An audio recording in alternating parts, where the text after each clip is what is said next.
नमस्कार। हमारे चैनल में आपका स्वागत है। मैं हूं रामचंद्र मौर्य। साथियों, 2024 का लोकसभा चुनाव लगभग पौने 2 साल रह गया है और अभी तक विपक्ष में लोकसभा चुनाव के प्रति कोई भी गहमा-गहमी या कोई भी तैयारी या कोई भी मोर्चा, संयुक्त मोर्चा, राष्ट्रीय मोर्चा बनाने की बात नहीं चल रही है। अलबत्ते विपक्ष बटा हुआ लग रहा है। आम आदमी पार्टी के अध्यक्ष और दिल्ली के मुख्यमंत्री अपनी दावेदारी ठोक रहे हैं। ममता दीदी बंगाल से अपनी दावेदारी ठोक रही हैं और बिहार के मुख्यमंत्री नीतीश कुमार अपनी दावेदारी ठोक रहे हैं। लेकिन इन सब से हट करके कांग्रेस पार्टी में अभी तक लोकसभा चुनाव लड़ने की रणनीति बनाने की दूर, अभी तक अध्यक्ष पद के लिए एक चेहरे की तलाश नहीं हो सकी है। ऐसे में क्या कहा जाए कि भारतीय जनता पार्टी को टक्कर देने के लिए प्रधानमंत्री नरेंद्र मोदी, जो बहुत ही ताकतवर हैं, उनको टक्कर देने के लिए कांग्रेस अपने को तैयार कर पाएगी, विपक्ष जो बटा हुआ है अपने को तैयार कर पाएगा, या फिर से एक बार मोदी राज, आरएसएस राज स्थापित हो जाएगा 2024 में। बहरहाल अभी कुछ नहीं कहा जा सकता है। भारतीय जनता पार्टी तो पूरी तैयारी कर चुकी है और अभी अभी चुनाव समिति का भी गठन किया, पुनर्गठन किया, संसदीय समिति का भी पुनर्गठन किया, जिसमें से 2 चेहरे खास करके मध्य प्रदेश के मुख्यमंत्री शिवचरण सिंह चौहान, शिवराज सिंह चौहान और नितिन गडकरी, जो कि केंद्रीय मंत्री हैं, उन्हें बाहर का रास्ता दिखा दिया। और उत्तर प्रदेश के मुख्यमंत्री, जो अपने को पार्टी में नंबर 2 मानते हैं और अगले प्रधानमंत्री पद के लिए उम्मीदवार भी मानते हैं, कट्टर हिंदुत्व होने के नाते हिंदुत्व का एक बड़ा खेमा उनके साथ है और उसी खेमे के बूते वे प्रधानमंत्री बनने के सपने संजोए हुए हैं मोदी के बाद। और दूसरी तरफ भारतीय जनता पार्टी के चाणक्य अमित शाह भी दूसरे नंबर पर अपने को मानते हैं और मोदी के बाद एक चेहरे के रूप में पेश कर रहे हैं अपने को। तो इस तरह से भारतीय जनता पार्टी की अंदरूनी लड़ाई सतह पर नहीं आती है, बाहर नहीं आ पाती है, लेकिन पार्टी के अंदर घमासान है और उस घमासान से पार्टी कहीं न कहीं प्रभावित हो रही है। केंद्रीय मंत्रिमंडल के लोग संसदीय बोर्ड से अलग कर दिए जाएं, मध्य प्रदेश के मुख्यमंत्री को भी बाहर कर दिया जाए, बाहर का रास्ता दिखा दिया जाए।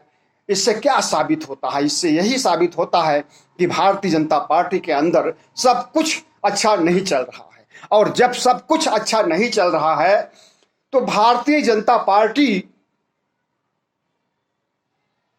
कमजोर हो रही है और निश्चित रूप से इसका खामियाजा उसे भुगतना पड़ सकता है, बशर्ते कि विपक्ष अभी सोच ले और अभी ठान ले कि उसे लोकसभा चुनाव जीतना है। तो विपक्ष अपनी जगह खेमों में बटा हुआ है। एक नहीं कई प्रधानमंत्री बनने को तैयार हो गए हैं। आम आदमी पार्टी की गतिविधियां इस बीच लगभग हफ्ते भर से इतनी बढ़ गई हैं कि जिन समस्याओं के अंदर केंद्र सरकार उन्हें घेर रही है, उन समस्याओं मतलब शराब नीति के तहत घेर रही है। और शराब नीति के तहत जिस तरह से सीबीआई का प्रयोग किया गया और ईडी के प्रयोग की बात चल रही है, उससे भारतीय जनता पार्टी आम आदमी पार्टी को डरवा करके कोने में कर देने की जो चाहत थी, उसकी जो इच्छा शक्ति थी, उसे आम आदमी पार्टी ने ध्वस्त कर दिया है। और गुजरात चुनाव के लिए, हिमाचल प्रदेश चुनाव के लिए कमर कस के ताल ठोक रही है आम आदमी पार्टी। और साथ ही साथ 2024 के लोकसभा चुनाव के लिए भी ताल ठोक रही है। ऐसा एक बार नहीं, हफ्ते भर में लगभग 10 बार आम आदमी पार्टी के नेताओं ने, चाहे वो संजय सिंह हो, चाहे वो अरविंद केजरीवाल हो या मनीष सिसोदिया हैं, सारे वरिष्ठ नेताओं ने ऐसी बात कही है कि लोकसभा चुनाव की तरफ बढ़ रही है आम आदमी पार्टी पूरी ताकत से, और एक राष्ट्रीय पार्टी होने में उसे अब देर नहीं लगने वाली। तो दूसरी तरफ कांग्रेस की क्या स्थिति है कि यहां पर अभी अध्यक्ष पद का ही चुनाव नहीं हो पाया है। कांग्रेस पार्टी ऐसी पार्टी है जिसके ऊपर की आरोप लगता रहा है कि हमेशा ये परिवारवाद, वंशवाद पर आधारित है, और गांधी परिवार, नेहरू गांधी परिवार के अलावा इस पार्टी में अध्यक्ष की योग्यता कोई रखता ही नहीं है। जबकि पार्टी में एक से एक धुरंधर नेता हैं, जो केंद्रीय मंत्री रह चुके हैं, जो गृह मंत्री रह चुके हैं, जिन्हें अनुभव है।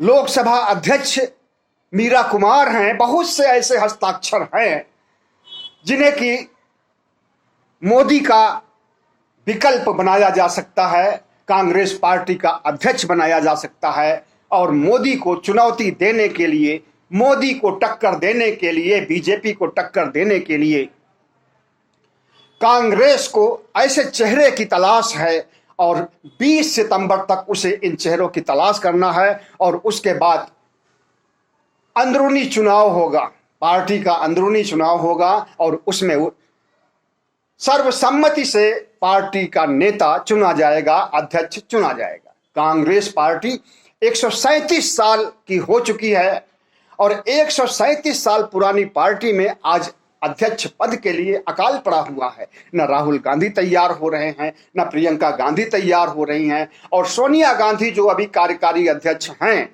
2019 से लेकर के 2022 तक कार्यकारी अध्यक्ष सोनिया गांधी का स्वास्थ्य काफी समय से उनका साथ नहीं दे रहा है। कभी कोरोना हो जाता है, कभी और कोई बीमारी हो जाती है। अब देखिए, कल बुधवार को यानी 25 अगस्त को सोनिया गांधी फिर अपनी मेडिकल जांच के लिए विदेश जा रही हैं। उनके साथ में राहुल गांधी और प्रियंका गांधी भी जा रही हैं, और जाना भी चाहिए क्योंकि उनके बेटे और बेटी हैं।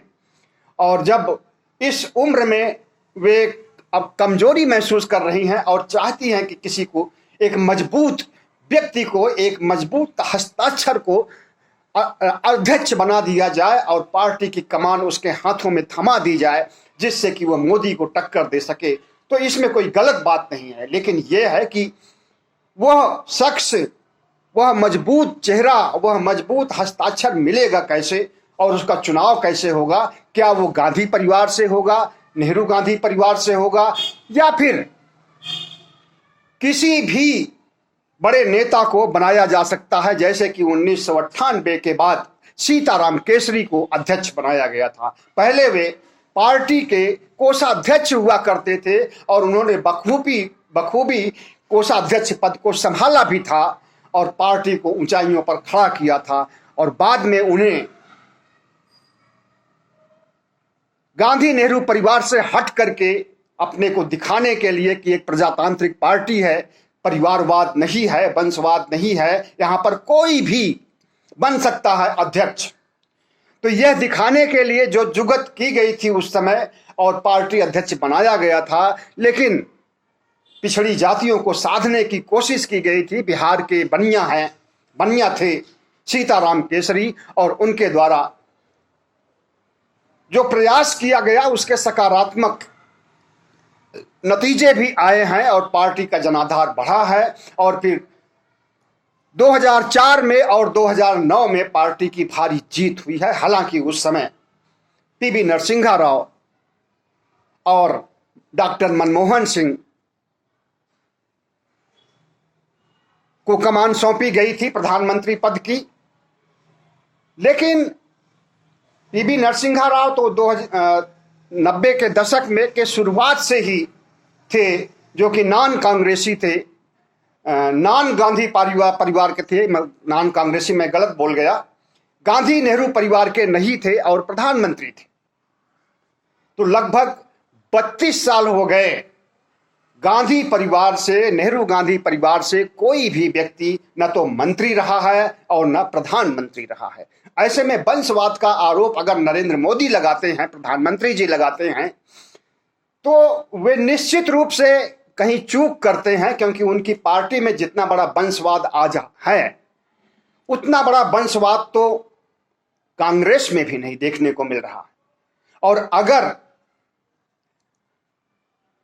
नवनिर्वाचित कांग्रेस अध्यक्ष जिसकी ज्यादा उम्मीद है कि 20 सितंबर तक चुनाव हो जाएगा, वो नॉन गांधी नेहरू परिवार से अगर आता है तो नरेंद्र मोदी की बोलती बंद हो जाएगी और वंशवाद का आरोप अगर वो लगाएंगे तो उल्टा उन्हीं के ऊपर आकर के गिरेगा। क्योंकि अमित शाह से लेकर के उनके बेटे जय शाह जो कि बीसीसीआई के अध्यक्ष और जितने भी मंत्री हैं उसमें अधिकांश पुश्तैनी राजनीति के तहत ही आए हैं, और जितने विधायक हैं, जितने एमपी हैं भारतीय जनता पार्टी के, सब पुश्तैनी, लगभग पुश्तैनी ही है। तो ऐसे में भारतीय जनता पार्टी अगर वंशवाद का आरोप, परिवारवाद का आरोप लगाती है कांग्रेस पर, तो इसे सिरे से खारिज कर देना चाहिए। वंशवाद और परिवारवाद को लेकर के अगर सोनिया गांधी चिंतित होती हैं और किसी जैसे प्रियंका गांधी को बनाने में के बारे में सोचा जाना चाहिए। राहुल गांधी इनकार कर रहे हैं, राहुल गांधी के पीछे पूरी पार्टी खड़ी है और पार्टी का अधिकांश हिस्सा, एक बड़ा हिस्सा चाहता है कि राहुल गांधी प्रधान अध्यक्ष बने, कांग्रेस अध्यक्ष बने। लेकिन राहुल गांधी 2019 में जब कांग्रेस पार्टी की हार हुई थी तभी उन्होंने इस्तीफा दे दिया था और उन्होंने उसी समय कह दिया था कि अब हम कभी अध्यक्ष नहीं बनेंगे, एक नैतिक जिम्मेदारी लिया था। लेकिन कांग्रेस पार्टी में जितने भी बड़े निर्णय होते हैं या जितना भी बड़ा विरोध होता है, जो कुछ भी होता है, एक पत्ता भी हिलता है तो वो राहुल गांधी के बिना नहीं हिलता है। जितने भी निर्णय होते हैं, आंदोलन करने होते हैं। अब देखिए, भारत जोड़ो आंदोलन शुरू करने वाले हैं, विदेश से लौट करके भारत जोड़ो आंदोलन शुरू हो जाएगा और उसे कितना प्रचार किया जा रहा है, प्रचार होना भी चाहिए। इसी तरह से जितने भी निर्णय होते हैं, चाहे वो CAA का विरोध रहा हो, चाहे वो कोरोना काल में भारतीय जनता पार्टी को घेरने की बात रही हो, तमाम ऐसे मुद्दे जो कि राष्ट्रीय संकट के रूप में आए, उस पर राहुल गांधी ने खुल करके भारतीय जनता पार्टी का सामना किया और चुनौती दिया। तो सवाल उठता है कि जब राहुल गांधी पार्टी की कमान अप्रत्यक्ष रूप से बिना बगैर अध्यक्ष बने हुए ही अध्यक्ष पद की भूमिका को संभाल रहे हैं, तो क्यों नहीं औपचारिक रूप से वे अध्यक्ष बन जाते हैं। और 2019 में और अब में बहुत बड़ा अंतर हो गया है। 2022 में, 2019 में जब उन्होंने इस्तीफा दिया था उस समय कांग्रेस पार्टी को सिर्फ 52 सीटें मिली थी और भारतीय जनता पार्टी और एनडीए की भारी जीत हुई थी। और इसी सदमे से नहीं गुजर सके राहुल गांधी और उन्होंने इस्तीफा दे दिया था, एक नैतिक दायित्व तो समझ करके अपना इस्तीफा कांग्रेस पार्टी और एनडीए की प्रमुख यूडीए गठबंधन, जो प्रजातांत्रिक गठबंधन है कांग्रेस का, उसकी प्रमुख यूपीए की प्रमुख सोनिया गांधी को इस्तीफा दे दिया था। ऐसे में सवाल उठता है कि क्या प्रियंका गांधी को नहीं बनाया जा सकता है अगला अध्यक्ष कांग्रेस का? बिल्कुल बनाया जा सकता है, लेकिन पार्टी चाहती भी है, पार्टी राहुल गांधी के बाद प्रियंका को ही चाहती है बनाना अध्यक्ष। लेकिन इससे वही सवाल फिर खड़ा हो जाएगा कि परिवारवाद और वंशवाद का एक जो ठीकरा फोड़ा जाता है कांग्रेस के सिर पर भारतीय जनता पार्टी के द्वारा, वो जस का तस रहेगा और प्रियंका गांधी की छीछा लेदर करने में कोई कोर कसर नहीं छोड़ेंगे भारतीय जनता पार्टी के लोग, आरएसएस के लोग और कांग्रेस से हट करके जितनी पार्टियां हैं वे लोग। ऐसे में सवाल उठता है कि फिर किसको अध्यक्ष बनाया जा सकता है कि जो कि मोदी का और भारतीय जनता पार्टी का मुकाबला कर सके 2024 में, कड़ी टक्कर दे सके 2024 में। ऐसे में अन्य नामों पर, विकल्पों पर विचार चल रहा है पार्टी के अंतर्गत। अभी कल सोमवार को यानी 23 अगस्त को अशोक गहलोत राजस्थान के मुख्यमंत्री सोनिया गांधी से मिलते हैं और सोनिया गांधी आग्रह करती हैं उन्हें अध्यक्ष पद का कमान संभालने के लिए। यह बात सूत्रों से आई है, लेकिन अब इसमें कहां तक सच है कहां तक गलत है कुछ नहीं कहा जा सकता है। लेकिन अगर सोनिया गांधी ने ऐसी पेशकश की है तो परिवारवाद और वंशवाद के आरोप से मुक्त होने के लिए अगर उन्होंने ऐसी बात कही है तो यह स्वागत योग्य है। और अशोक गहलोत एक अनुभवी नेता हैं, कई बार मुख्यमंत्री रह चुके हैं राजस्थान के और कई बार एमएलए रह चुके हैं और केंद्र की राजनीति में उनका बहुत बड़ा योगदान रहा है। केंद्र में भी कैबिनेट मंत्री रह चुके हैं अशोक गहलोत। अशोक गहलोत पिछड़े समाज से आते हैं, जिस पिछड़े समाज की बात नरेंद्र मोदी करते हैं। पिछड़े समाज में सैनी, माली, मौर्य, कुशवाहा, जिसे उत्तर भारत में मौर्य, कुशवाहा, शाक्य के नाम से जाना जाता है, वही लोग राजस्थान में सैनी और माली होते हैं। और उसी माली समुदाय से ज्योतिबा फुले के वंशज के रूप में अगर अशोक गहलोत आकर के कमान संभालते हैं तो शायद ये देश के लिए और कांग्रेस पार्टी के लिए सौभाग्य होगा। जितना उन्हें अनुभव है, ऑपरेशन लोटस को थामने का काम, ऑपरेशन लोटस को बर्बाद करने और भारतीय जनता पार्टी की कुटिल नीति पर लगाम लगाने का काम अगर किसी ने किया है तो अशोक गहलोत ने किया है। और जितना अनुभव उन्हें राजनीति का है, शायद उतना अनुभव पार्टी में किसी को नहीं होगा। हालांकि बहुत से अनुभवी लोग हैं, पी चिदम्बरम हैं, सुशील शिंदे हैं, मीरा कुमार हैं। मीरा कुमार भी एक बहुत ही सशक्त चेहरा हैं, अध्यक्ष पद के लिए लोकसभा अध्यक्ष रह चुकी हैं और बिहार से आती हैं, दलित समाज से आती हैं, महिला भी हैं और गांधी नेहरू परिवार से नहीं हैं। अगर उन्हें अध्यक्ष बनाया जाता है तो शायद कांग्रेस का कायाकल्प कर सकती हैं। लेकिन नरेंद्र मोदी के सामने जो चेहरा होना चाहिए, जो ताकतवर चेहरा होना चाहिए, जो छंद लंद फंद छंद छल छंद में माहिर हो, वो होना चाहिए, वही बातें मीरा कुमार के पास नहीं है। चेहरा तो अच्छा है, आज के लिहाज से नहीं है, लेकिन आज के लिहाज से तो ऐसा ही होना चाहिए जो राजनीति के साथ साथ कूटनीति, कूटनीति के साथ साथ साम दाम दंड भेद सारी नीतियों में पारंगत हो। वही व्यक्ति कांग्रेस अध्यक्ष बन करके नरेंद्र मोदी का विकल्प बन सकता है। और इसी छल छंद और इसी साम दाम दंड भेद को अपना करके भारतीय जनता पार्टी इतनी ऊंचाइयों पर गई है, तो उसी के रास्ते पर चल करके ही उसे चुनौती दी जा सकती है, इतना निश्चित है। और इस तरह की चुनौती देने के लिए अब सवाल उठता है कि कौन सा ऐसा चेहरा है कांग्रेस में।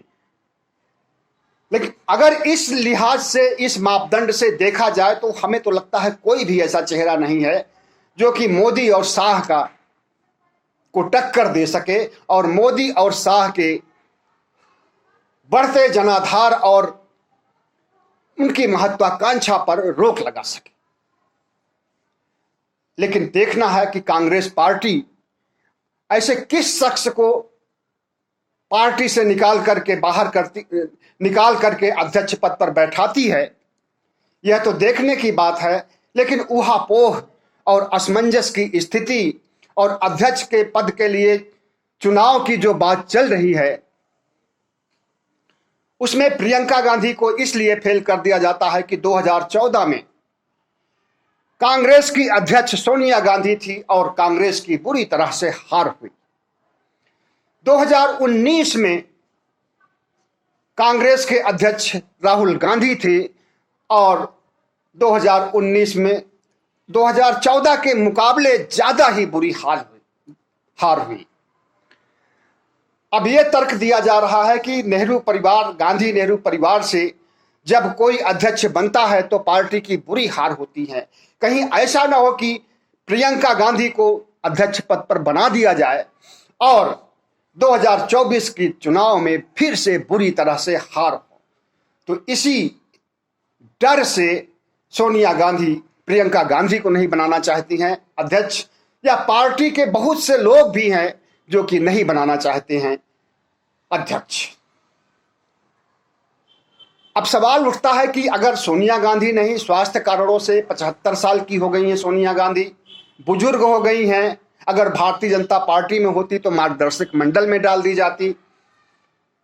स्वास्थ्य उनका नहीं सही रहता है, कभी कोरोना की बीमारी, कभी और कोई बीमारी, का पता नहीं कितनी बीमारियां उनको हैं, और वे अब जो है यूपीए प्रमुख का भी पद संभालने में असमर्थता जाहिर कर सकती हैं, और कार्यकारी अध्यक्ष जो कांग्रेस पार्टी की हैं उससे तो असमर्थता उन्होंने जाहिर कर ही दी। लेकिन अब कल जा रही हैं, कल बुधवार को 25 अगस्त को मेडिकल जांच के लिए विदेश। अब वहां से कब आती हैं कुछ पता नहीं है। राहुल गांधी भी जा रहे हैं, प्रियंका गांधी भी जा रही हैं। वहां से आने के बाद ही नए कांग्रेस अध्यक्ष का चुनाव किया जाएगा। और जहां तक उम्मीद है, सोनिया गांधी की जो चाहत है वो है अशोक गहलोत।